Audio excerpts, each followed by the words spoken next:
Assalamualaikum warahmatullahi wabarakatuh. Perkenalkan, nama saya Fauzan Alif Munawar, NIM 22202038622020060 dari Prodi Akuntansi Syariah Fakultas Ekonomi Bisnis dan Islam, Fakultas Ekonomi dan Bisnis Islam. Baiklah, langsung saja saya akan menjelaskan materi yang telah dikirimkan oleh Bapak dosen dan terkait dengan konsep pemikiran ekonomi Rasulullah, konsep pemikiran ekonomi Khulafaur Rasyidin, konsep pemikiran ekonomi Bani Umayyah dan Bani Abbasiyah, konsep pemikiran Abu Yusuf, dan konsep pemikiran ekonomi Al-Syaibani. Yang pertama, masa pra-Islam. Masa pra-Islam telah mengenal uang sebagai alat pembayaran yang sah, yaitu mata uang dinar atau emas dan dirham atau perak, yang merupakan mata uang Romawi dan Persia. Nabi Muhammad SAW menjabat sebagai kepala negara Madinah, kemudian merubah sistem ekonomi dan keuangan negara sesuai dengan ketentuan Al-Quran. Rasulullah SAW membentuk lembaga Baitul Mal, yaitu semua hasil penghimpunan kekayaan negara dikumpulkan terlebih dahulu dan kemudian dikeluarkan sesuai dengan kebutuhan negara. Pemasukan negara berasal dari kharaj, zakat, hus, jizyah, dan penerimaan lainnya seperti kafara dan harta waris orang yang tidak memiliki ahli waris. Nabi Muhammad SAW membuat kebijakan fiskal dan kebijakan moneter.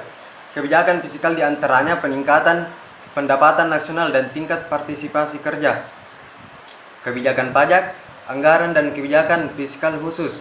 Sedangkan kebijakan moneter yaitu penggunaan mata uang dinar dan dirham. Namun yang lebih umum digunakan adalah dirham, karena tentara Islam berhasil menaklukkan hampir seluruh wilayah Kekaisaran Persia. Sementara itu tidak semua wilayah Kekaisaran Romawi berhasil dikuasai tentara Islam. Rasulullah SAW mendorong masyarakat untuk mengadakan akad kerjasama dan mendesak mereka untuk memberikan qard al-hasan. Hal itu dilakukan untuk mempercepat peredaran uang. Selanjutnya, kebijakan fiskal sangat berguna dalam menyelesaikan masalah ekonomi, sebagaimana kebijakan ini untuk mengatur dan menegaskan dalam anggaran penerimaan dana, pengeluaran pembelanjaan negara dalam rangka menstabilkan perekonomian. Di samping itu, sistem-sistem perekonomian yang dipimpin para Khulafaur Rasyidin selalu mendapatkan keberhasilan dan tidak pernah mendapatkan pertentangan dari kaum muslimin. Khulafaur Rasyidin adalah pengganti dari Rasulullah SAW yang mendapatkan kepercayaan untuk memimpin umatnya. Mereka berjuang terus untuk agama mereka, tidak pernah memanfaatkan jabatan yang baik dalam melaksanakan kekuasaan. Mereka mau menerima dan mengemban kekhalifaan bukan karena untuk mengharapkan sesuatu yang akan menguntungkan pribadinya, tetapi semata-mata karena pengabdiannya terhadap Islam dan mencari keridhaan Allah Subhanahu wa taala semata. Mereka mempunyai penerapan dan cara pemerintahan yang berbeda-beda, akan tetapi semuanya mereka lakukan hanyalah untuk kesejahteraan umatnya. Contohnya, pada masa pemerintahannya, adapun sistem ekonomi dan fiskal pemerintahan Khalifah Abu Bakar As-Siddiq antara lain zakat, baitul mal, gaji. Sedangkan sistem ekonomi dan fiskal pemerintahan Khalifah Umar bin Khattab antara lain pendirian lembaga baitul mal, kepemilikan tanah, zakat, sedekah dari non-muslim, mata uang, klasifikasi dan alokasi, pendapatan negara, pengeluaran. Kemudian, pada sistem ekonomi dan fiskal pemerintahan Khalifah Utsman bin Affan antara lain pemasukan negara meningkat, konflik sosial. Selanjutnya, pada sistem ekonomi dan fiskal pemerintahan Khalifah Ali bin Abi Thalib antara lain kesederhanaan, menolak gaji, dan sistem keuangan negara sangat ketat. Selanjutnya, perkembangan ekonomi Islam pada dinasti Umayyah dan Abbasiyah merupakan sebuah catatan sejarah yang dapat diambil pelajarannya. Sebuah sistem yang kuat tentunya didukung pula oleh elemen-elemen lainnya, sehingga sebuah sistem itu dapat berjalan dengan baik, terutama oleh penguasanya. Masa kekhalifahan Bani Umayyah hanya berumur 90 tahun, yaitu dimulai pada kekuasaan Muawiyah bin Abu Sufyan. Pemikiran ekonomi Islam Bani Umayyah pada masa pemerintahan Bani Umayyah, kebijakan ekonomi banyak dibentuk berdasarkan ijtihad para fuqaha dan ulama. Sebagai konsekuensi semakin jauhnya rentang waktu antara zaman kehidupan Rasulullah dan masa pemerintahan tersebut, Khalifah Abbasiyah atau kekuasaan dinasti Bani Abbas sebagaimana disebutkan melanjutkan kekuasaan dinasti Bani Umayyah.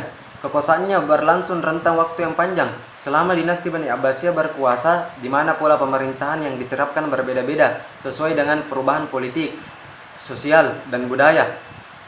Selanjutnya, pemikiran ekonomi Abu Yusuf tertuang pada karangan terbesarnya yakni Kitab Al-Kharaj.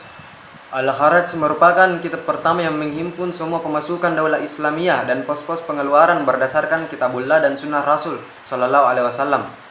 Dalam kitab ini dijelaskan bagaimana seharusnya sikap penguasa dalam menghimpun pemasukan dari rakyat, sehingga diharapkan paling tidak dalam proses penghimpunan pemasukan bebas dari kecacatan, sehingga hasil optimal dapat direalisasikan bagi kemaslahatan warga negara. Kitab Al-Kharaj mencakup berbagai bidang, antara lain 1. Tentang pemerintahan, 2. Tentang keuangan, 3. Tentang pertanahan, 4. Tentang peradilan. Latar belakang pemikirannya tentang ekonomi setidaknya dipengaruhi beberapa faktor, baik intern maupun ekstern. Faktor intern muncul dari latar belakang pendidikannya yang dipengaruhi dari beberapa gurunya. Faktor ekstern adanya sistem pemerintahan yang absolut dan terjadinya pemberontakan masyarakat terhadap kebijakan khalifah yang sering menindas rakyat. Adapun yang menjadi kekuatan utama pemikiran Abu Yusuf adalah dalam masalah keuangan publik. Abu Yusuf dalam membenahi sistem perekonomian, ia membenahi mekanisme ekonomi dengan jalan membuka jurang pemisah antara kaya dan miskin. Sistem ekonomi yang dikehendaki oleh Abu Yusuf adalah satu upaya untuk mencapai kemaslahatan umat. Kemaslahatan ini didasarkan pada Al-Quran, Al-Hadis, maupun landasan-landasan lainnya. Hal inilah yang nampak dalam pembahasannya dalam kitab Al-Kharaj. Kemaslahatan yang dimaksud oleh Abu Yusuf adalah yang dalam terminologi fikih disebut dengan maslahah atau kesejahteraan, baik sifatnya individu maupun kelompok. Selanjutnya, pemikiran ekonomi Al-Syaibani. Pemikiran ekonomi Al-Syaibani dapat dilihat pada kitab Al-Kasb, yaitu sebuah kitab yang lahir sebagai respon beliau terhadap sikap zuhud yang tumbuh dan berkembang pada abad ke-2 Hijriah. Secara keseluruhan, kitab ini mengungkapkan kajian mikroekonomi yang berkisar pada teori pendapatan dan sumber-sumbernya, serta pedoman perilaku produksi dan konsumsi. Untuk lebih jelasnya tentang pemikiran ekonomi Al-Syaibani akan diuraikan sebagai berikut. Yaitu 1. Al-Kasb atau kerja. Bekerja atau mencari rezeki Allah dalam Islam merupakan sebuah keharusan yang dibebankan kepada setiap mukallaf, bahkan menjadi kewajiban hakiki bagi seorang suami untuk menafkahi anak dan istrinya. Karena untuk mencapai kebahagiaan yang dijanjikan oleh Allah, manusia haruslah rajin bekerja dan berbuat bersungguh-sungguh dalam bekerja agar tercapai cita-cita yang didambakan. 2. Konsep kekayaan dan kefakiran. Menurut Al-Syaibani, sekalipun banyak dalil yang menunjukkan keutamaan sifat-sifat kaya, sifat-sifat fakir mempunyai kedudukan yang lebih tinggi. Bahkan ia menyatakan bahwa apabila manusia telah merasa cukup dari apa yang dibutuhkan, kemudian bergegas pada kebajikan sehingga mencurahkan perhatian pada urusan akhiratnya adalah lebih baik bagi mereka. Yang ketiga, klasifikasi usaha-usaha perekonomian. Menurut Al-Syaibani, usaha-usaha perekonomian terbagi atas 4 macam, yaitu sewa-menyewa, perdagangan, pertanian, dan perindustrian. Sedangkan para ekonom kontemporer membagi menjadi 3, yaitu pertanian, perindustrian, dan jasa. Menurut para ulama tersebut, usaha jasa meliputi usaha perdagangan. Di antara keempat usaha perekonomian tersebut, Al-Syaibani lebih mengutamakan usaha pertanian dari usaha lain. Karena menurutnya, pertanian memproduksi berbagai kebutuhan dasar manusia yang sangat menunjang dalam melaksanakan berbagai kewajibannya. Dalam perekonomian, pertanian merupakan suatu usaha yang mudah untuk memenuhi kebutuhan hidup. Allah telah menyediakan sawah dan ladang untuk bercocok tanam, dan makanan yang kita makan merupakan hasil dari pertanian. Selanjutnya 4. Kebutuhan ekonomi. Al-Syaibani mengatakan bahwa sesungguhnya Allah menciptakan anak-anak Adam sebagai suatu ciptaan yang tubuhnya tidak akan berdiri kecuali dengan 4 perkara, yaitu makan, minum, pakaian, dan tempat tinggal. Para ekonomi yang lain menyatakan bahwa keempat hal ini adalah tema ekonomi. Jika keempat hal tersebut tidak pernah diusahakan untuk dipenuhi, ia akan masuk neraka, karena manusia tidak akan dapat hidup tanpa keempat hal-hal tersebut. Yang kelima, spesialisasi dan distribusi pekerjaan. Spesialisasi dan distribusi pekerjaan menjadi salah satu topik utama pemikiran ekonomi Al-Syaibani. Al-Syaibani menyatakan bahwa manusia dalam hidupnya selalu membutuhkan yang lain.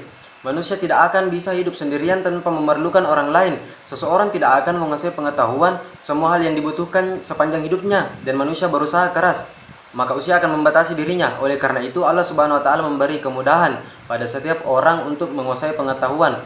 Salah satu di antaranya, Allah tidak akan mempersulit makhluknya yang mau berusaha, tetapi akan memberi jalan atau petunjuk untuk dirinya, sehingga manusia dapat bekerja sama dalam memenuhi kebutuhan hidupnya. Baiklah, sekian penjelasan dari saya. Wassalamualaikum warahmatullahi wabarakatuh.